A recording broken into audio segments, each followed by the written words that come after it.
नमस्ते दोस्तों। समुंदर एक ऐसी दुनिया है जिसका अंधेरा इंसान कभी पूरी तरह समझ ही नहीं पाया है। कहते हैं हमने जमीन के राज खोल दिए, लेकिन समुंदर के रहस्य अभी भी गहराइयों में सोए हुए हैं। हाँ दोस्तों, ऐसा कहा तो कहते तो हैं कि हमने जमीन के राज तो खोल दिए, बट जमीन के भी रहस्य अभी भी सोए हुए ही हैं। और इन्हीं गहराइयों में एक ऐसा हिस्सा है जिसका नाम सुनते ही लोगों के दिल में एक अजीब सी घबराहट उतर जाती है। इस जगह को कहते हैं डेविल सी, यानी ड्रैगन्स ट्रायंगल। एक ऐसा समुद्री क्षेत्र जहां से गुजरते हुए कहीं जहाज और विमान हमेशा के लिए गायब हो गए, बिना किसी निशान और बिना किसी जवाब के। आखिर क्या है इस रहस्य के पीछे? क्या यह प्रकृति का प्रकोप है, या फिर समुद्र के अंदर कुछ ऐसा छुपा है जो इंसान की समझ से बाहर है या परे है? चलिए चलते हैं पैसिफिक ओशन यानी प्रशांत महासागर की ओर के उस हिस्सों की तरफ जहां एक अजीब खौफ और अनजानी कहानियां हमारा इंतजार कर रही है। दोस्तों, इस वीडियो को अंत तक जरूर देखिए, क्योंकि इस वीडियो में हम जानेंगे कि साइंस क्या कहता है इस बारे में, और जापान के लोगों में यह ग्रंथ, इस को पुराने ग्रंथों में ये लिखा गया है या नहीं, और जापान के लोगों की कल्पना और विश्वास क्या है, और इसकी हम तुलना बर्मुडा ट्रायंगल से भी करेंगे। तो इस वीडियो को अंत तक जरूर देखिएगा, और अपने दोस्तों के साथ शेयर कीजिए, लाइक कीजिए और कमेंट भी कीजिए, और मेरे इस चैनल को सब्सक्राइब भी कीजिए। और ऐसे ही अमेजिंग फैक्ट्स आपको मेरे इस चैनल पर आपको मिलते रहेंगे। ओके, तो ठीक है, हम बढ़ते हैं, और ये कहाँ पर स्थित है ये भी हम देखेंगे। दोस्तों, यह स्थित है आपका जापान के टोक्यो से 100 किलोमीटर की दूरी पर, टोक्यो की 100 किलोमीटर की दूरी पर स्थित है दोस्तों। और यह एक समुद्री हिस्सा है। इस जगह को बर्मुडा ट्रायंगल ऑफ पैसिफिक भी कहा जाता है, और उस हिस्से को दोस्तों प्रशांत महासागर का बर्मुडा भी कहा जाता है, क्योंकि यहाँ भी वही घटनाएं होती है जो बर्मुडा ट्रायंगल में होती है। जहाजों को गायब होना, प्लेन्स का ट्रेस ना हो मिलना, और लोगों का बेपत्ता हो जाना। इस जगह के कोऑर्डिनेट्स एग्जैक्ट तौर पर डिफाइन नहीं किए गए हैं, लेकिन इसे ताइवान, फिलीपींस और जापान के बीच का हिस्सा माना जाता है। रहस्य और घटनाएं। इस जगह के बारे में सबसे पहले जापान के लोगों ने अपने प्राचीन ग्रंथों में लिखा है। हाँ दोस्तों, इस बारे में उन्होंने अपने प्राचीन ग्रंथों में लिखा है। जैसे हमारे यहाँ पे ये भगवत गीता या और वेदास है, तो वैसे ही वहां पर उनके जो प्राचीन ग्रंथ है उसमें उन्होंने लिखा हुआ है, उसका उल्लेख पहले ही वहां पर था। उनके हिसाब से यहाँ ड्रैगन्स रहते थे जो समुन्द्र के नीचे से आकर जहाजों को निकल लेते थे, इसीलिए इसे ड्रैगन्स ट्रायंगल कहा गया है। उनके अकॉर्डिंग, उनके हिसाब से कहा जाए तो वहां पे नीचे ड्रैगन्स रहते थे, और ड्रैगन्स ऊपर तक आकर वो जहाजों को निगल लेते थे, ऐसा उनका मानना था। तो इस वजह से वहां पे ड्रैगन्स ट्रायंगल का नाम पड़ा है। 1950 में के दौरान जापानीज फिशिंग बोट्स और मिलिट्री शिप्स यहाँ से गुजरते वक्त अक्सर गायब हो जाती थी। हाँ, वहां पे जो मछुआरे हैं या मिलिट्री है जापानीज की, वो लोग वहां पे ट्रेनिंग करने जाते थे, मछुआरे मच्छी पकड़ने जाते थे, लेकिन वो वापस नहीं आ पाते थे। ओके, वो गायब हो जाते थे। तो 1952 में 1952 में जापानीज गवर्नमेंट ने एक रिसर्च वेसल को भेजा जिसमें 31 क्रू मेंबर्स थे। उसका नाम था, रिसर्च वेसल था कायोमारो नंबर 5। ओके, एक रिपोर्ट मिला था, तो उस रिपोर्ट के मुताबिक, ओके, लेकिन वो भी रिसर्च टीम भी वो भी गायब हो गए। उसका भी कुछ नहीं मिला है। ओके, फिर उसके बाद जापानीज सरकार ने इसे डेंजर जोन डिक्लेयर कर दिया था 1952 के बाद। जैसे वो गायब हो गया 31 क्रू मेंबर्स का शिप, तो वो उसके बाद में गवर्नमेंट ने डेंजर जोन डिक्लेयर कर दिया था। क्या है इसके पीछे, अब इसके पीछे का राज क्या है दोस्तों, वो भी हमें देखना है। लेकिन साइंस और हम साइंस भी देखेंगे, प्लस जापानीज की मान्यता या जापानीज का कल्पना, जापानीज का कल्पना भी देखेंगे इस वीडियो इसमें, और उनकी जो विश्वास है वो भी देखेंगे। जैसे कि हम बोलते ना भगवान को किसने देखा, ओके, तो वैसे ही हम में से किसी ने तो भगवान को देखा नहीं है, हमारा एक विश्वास है कि भगवान है, ओके। ऐसा कहा जाता है, एक प्रतिमा के रूप में है या एक कुछ भी, हमने तो देखा नहीं है लेकिन वो एक बोलते ना एक प्रतिमा है, उस रूप में हम उनको ये करते हैं।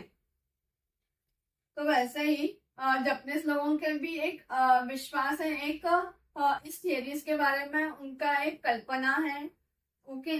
तो वैसे ही वो भी हम इसमें हम देखेंगे थियरीज क्या क्या है, ओके। इसके इसके पीछे का राज क्या है वो हम, लेकिन राज तो राज ही है, बट कुछ ऐसे पॉइंट्स है साइंस के अकॉर्डिंग और उनके अकॉर्डिंग में, वो हम इसमें एक एक करके देखेंगे। जैसे तो 4 है, ओके, 3 तो साइंटिफिक थियरीज है और एक उनकी कल्पना है, ओके, वो भी हम देखेंगे। और फिर उसके बाद बर्मुडा ट्रायंगल से कंपेयर करेंगे जो अटलांटिक ओशन में है, ओके। इस समुंदर के राज को समझने के लिए कई सारी थियरीज सामने आई है, बहुत सारे थियरीज है, उनमें से हम सिर्फ 4 थियरीज ही देख रहे हैं दोस्तों। वैसे तो बहुत सारे थियरीज सामने आई है, ओके। उसमें से मेन ये 4 थियरीज हम बोल सकते हैं कि इन कारणों के वजह से वहां पर गायब हो सकते हैं प्लेन्स और जहाज जो है, वो वहां से गायब हो सकते हैं, ओके। तो पहला कारण है नेचुरल डिजास्टर। यह एरिया वोल्केनिक एक्टिविटी के लिए मशहूर है। हाँ, ये जो एरिया है वो वोल्केनिक एक्टिविटी के लिए बहुत मशहूर है, ओके। समुद्र के नीचे एक्टिव वोल्केनोस है जो कभी भी इरप्शन कर देते हैं। हाँ, समुद्र के नीचे ना दोस्तों, वहां पर आपका लावा है, वोल्केनोस है, तो लावा जो है ना, समुद्र के अंदर लावा है और वो कभी भी फटता है, कभी फटेगा हम बोल नहीं सकते, ओके। अगर किसी को बॉम्ब ब्लास्ट करना है हम बोल सकते हैं कि अब भी बॉम्ब ब्लास्ट होगा या कुछ होगा, ओके। कभी भी एक्सीडेंट हो सकता है, तो हम कुछ बोल सकते हैं क्या, एक्सीडेंट हुआ होने के बाद में हमें पता चलता है कि हाँ एक्सीडेंट हुआ है। एक्सीडेंट होने से पहले हम बोल सकते हैं क्या कि एक्सीडेंट होने वाला है, ऐसा कुछ है नहीं ना, या कुछ भी हो, कभी साइक्लोन आने वाला है, इसका हम लोग कुछ भी कभी भी आ सकता है, हम उसका कुछ बोल नहीं सकते। साइक्लोन हो गया, भूकंप हो गया, उसका आने के बाद में हम उसको मापते हैं, ओके, लेकिन आने से पहले हम लोग कुछ बोल सकते हैं क्या, नहीं ना।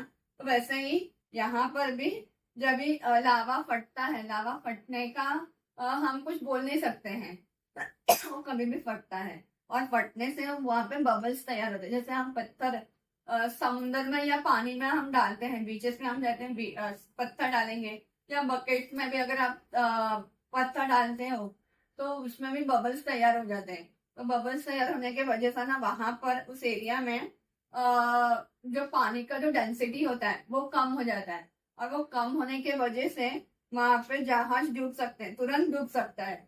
ऐसा नहीं कि 1 सेकंड नहीं लगेगा उसको डूबने के लिए, क्योंकि पानी का जो डेंसिटी है वो कम हो गया है, ओके। बबल्स प्लम्स बनते हैं जो पानी की डेंसिटी को कम कर देते हैं। अगर कोई जहाज वहां से आ जाए तो वहां तुरंत डूब सकता है। हाँ, वहां पर अगर इरप्शन हुआ है और तुरंत वहां से जहाज जाता है तो वो डूब सकता है, ओके।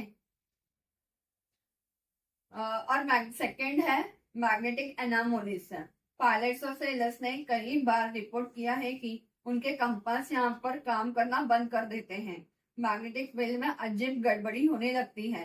कई लोग कहते हैं कि यही है यह ही वजह है कि कई लोग रास्ता भूल जाते हैं और एक्सीडेंट्स होते हैं। हाँ, अगर है ना वहां पर ऐसा बोला जाता है कि पायलट्स और सेलर्स ने बहुत बार रिपोर्ट किया है तो उनके जो कंपास है, जैसे हमारे मोबाइल में भी कंपास होता है हमें डायरेक्शन बताने के लिए, ओके, तो वो काम करना बंद कर देते हैं वहां पर, और मैग्नेटिक फील्ड में अजीब सी गड़बड़ी होने लगती है, और यहाँ से मैं जा रही और वो गड़बड़ हो गई, वो काम करना भी बंद कर देता है, और वो मैग्नेटिक फील्ड जो है वो भी गड़बड़ हो जाती है। तो उसके वजह से वहां से दूसरा जो शिप आता है या प्लेन आता है, तो दोनों में टक्कर होने की वजह से एक्सीडेंट्स तो होगा, और एक्सीडेंट्स में तो लोग मर ही जाएंगे। तो ऐसा भी वहां पर होता है, ओके। फिर तीसरा कारण है रोग वेव्स। कुछ साइंटिस्ट का कहना है कि यहाँ समुन्द्र में 30 से 40 मीटर 30 to 40 मीटर्स की ऊंची लहरें अचानक उठ जाती है, जो बड़े से बड़ा शिप भी तबाह कर सकती है। हाँ दोस्तों, यहाँ पर बड़ा सा बड़ा शिप को भी यहाँ पे तबाह कर सकती है। जैसे हमारे अपने यहाँ पर इंडिया में कभी साइक्लोन आता है या कभी हाई टाइड होता है, तो गवर्नमेंट क्या बोलती है मछुआरों को या बाकी लोगों को, क्या समुद्र किनारे मत जाओ जब 3 4 5 6 7 मीटर तक, तभी मना कर देती है। लेकिन वहां पर तो 30 से 40 मीटर 30 to 40 मीटर्स का ऊंची लहरें आती है, तो वो बड़े से बड़े शिप को भी तबाह कर देगी। वो भी एक कारण हो सकता है, ओके। अभी तक तो हमने देखा था कि ये साइंस क्या थियोरीज थी, लेकिन अभी वहां के लोगों का क्या कल्पना है, क्या विश्वास है, वो हम देखेंगे। तो चौथा है पैरानॉर्मल और एलियंस, ओके। लेकिन सिर्फ साइंस ही नहीं, लोगों की कल्पना और विश्वास भी यहाँ पर अपना रंग दिखाती है। हाँ, लोगों का विश्वास और कल्पना जो है वो यहाँ पे अपना रंग दिखाती है। कई थेरीज कहती है कि यहाँ किसी दूसरी दुनिया की शक्ति का असर है। हाँ, तो कुछ ऐसा थेरीज है कि यहाँ पे दूसरी दुनिया में जाने का शक्ति है, ओके। दूसरी दुनिया का जाने के लिए शक्ति है, उसका उस शक्ति का असर है, तो इस वजह से यहाँ पे वैसा होता है। कुछ लोग कहते हैं कि एलियंस का बेस है, यानी एलियंस का घर है। और तो कुछ कहते हैं कि यहाँ दूसरी डायमेंशंस के गेटवे हैं, जहां से लोग हमेशा के लिए खो जाते हैं। हाँ, अगर गेट होगा तो गेट से बाहर तो जाएंगे ही। जैसे हमारे मुंबई में कहते हैं ना, गेटवे ऑफ इंडिया, इंडिया को आने का समुद्री रास्ता है। या दिल्ली में जो है इंडिया गेट है, तो इंडिया गेट के वजह से चलकर हम इंडिया गेट से हम दिल्ली आ सकते हैं, वो गेट है, ओके। तो वैसे ही वहां पे ऐसा बोला जाता है कि ये दूसरी दुनिया में जाने का वो एक गेट है। वैसा भी कुछ लोगों का मानना है या कल्पना है, उनका एक विश्वास है जापानीज लोगों का, तो वो अपना अपना रहता है। तो चलिए दोस्तों, अभी हम इसे बर्मुडा ट्रायंगल से तुलना करते हैं। अक्सर डेविल सी को बर्मुडा ट्रायंगल से कंपेयर किया जाता है। दोनों जगहों पर ही मिस्टीरियस डिसअपीयरेंसेस होते हैं। दोनों जगहों की एग्जैक्ट बाउंड्री क्लियर नहीं है, और दोनों के बारे में लोगों ने दिल में एक अजीब सी घबराहट है। लेकिन डिफरेंसेस यह है कि डेविल सी के बारे में ज्यादातर इंसिडेंट्स 20th सेंचुरी में सामने आए हैं, जबकि बर्मुडा ट्रायंगल की कहानियां पुराने जमाने से चलती आ रही है। हाँ दोस्तों, ऐसा कहा जाता है कि दोनों के वहां पर एक जैसे ही सर्कमस्टेंसेस है, एक जैसे ही वो होते हैं। वहां पर मिस्टीरियस डिसअपीयरेंसेस होते हैं। दोनों जगहों पर एग्जैक्ट बाउंड्री क्लियर नहीं है, ओके। लेकिन एक घबराहट है लोगों के दिल में दोनों जगहों को लेकर। लेकिन डेविल सी के बारे में हमें कब पता चला? 1950 यानी 20th सेंचुरी में पता चला, ओके। लेकिन जबकि बर्मुडा ट्रायंगल के बारे में पुराने समय से चलती आ रही है। जैसे हम बोल सकते हैं बाबा आदम के जमाने से इसकी कहानियां, बर्मुडा ट्रायंगल की, वो बाबा आदम के जमाने से चली आ रही है, ओके। इसके पीछे का सच क्या है साइंस के हिसाब से? अभी साइंस क्या बोलता है? शॉर्ट में डेविल सी एक एक्टिव वोल्केनिक और टेक्टोनिक रीजन है, इसीलिए वहां एक्सीडेंट्स होना नेचुरल है। अभी साइंस क्या कहता है कि वहां पर एक्टिव वोल्केनिक है, एक्टिव लावा है, ओके। एक्टिव लावा और टेक्टोनिक रीजन है वो, तो इस वजह से वहां पे एक्सीडेंट्स होना कॉमन है, आम बात है, ओके। और इसके लिए हमने देखा होगा जापान के वहां पर है ना, आपको सुनामी ज्यादा नजर आएगी, ज्यादा क्योंकि सुनामी जापान में ही होता है दोस्तों। कई बार बहुत बार जापान में सुनामी भी आती है, तो उसी वजह से, ओके। वो भी एक रीजन है कि वहां पे एक्टिव वोल्केनिक है, और टेक्टोनिक रीजन है ना, तो इस वजह से भी वहां पर सुनामी ज्यादा करके जापान में ही आती है, ऐसा कहा जाता है। तो मैं इस पर भी मैं एक वीडियो बनाऊंगी। ओके।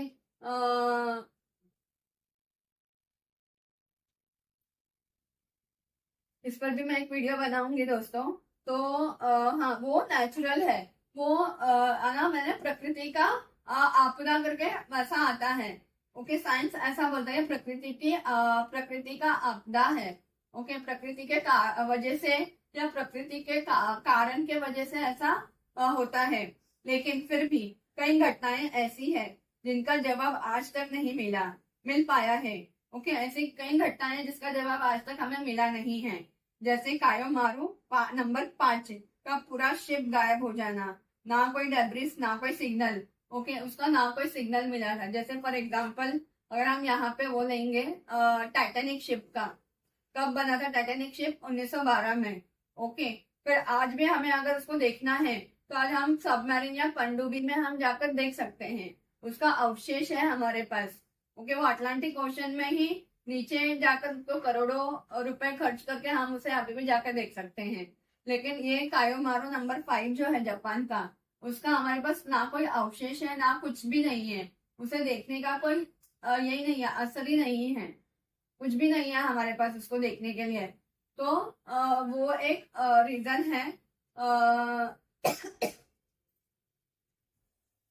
ओके, और यही सब बातें इस जगह को और भी रहस्यमय बना देती है। शायद कुछ घटनाएं नेचर है ना, प्रकृति नेचर की वजह से होती है। हाँ, कुछ ऐसी घटनाएं हैं जो प्रकृति की वजह से होती है, और कुछ सिर्फ इंसान की कल्पना होती है। हाँ, इंसान की जो सोच है वो उसकी वजह से ऐसा कुछ घटनाएं हैं जो इंसान की सोच के वजह से हो सकती है, और कुछ है कि प्रकृति के वजह से होती है। लेकिन सच यह है कि डेविल सी आज भी दुनिया के सबसे खतरनाक और मिस्टीरियस समुद्री इलाकों में से एक माना जाता है। हाँ, सच अभी भी वही है कि इसे मिस्टीरियस और खतरनाक समुद्री इलाकों में से एक माना जाता है।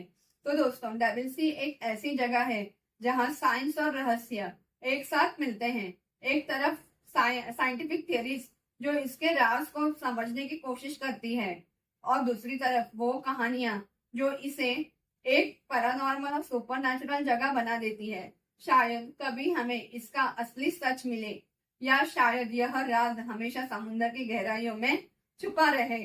आपको क्या लगता है, डेविल सी एक नेचुरल डेंजर जोन है, या फिर इसमें सच में कोई अलौकिक शक्ति का असर है? अपनी राय कमेंट में जरूर बताइए। अगर आपको यह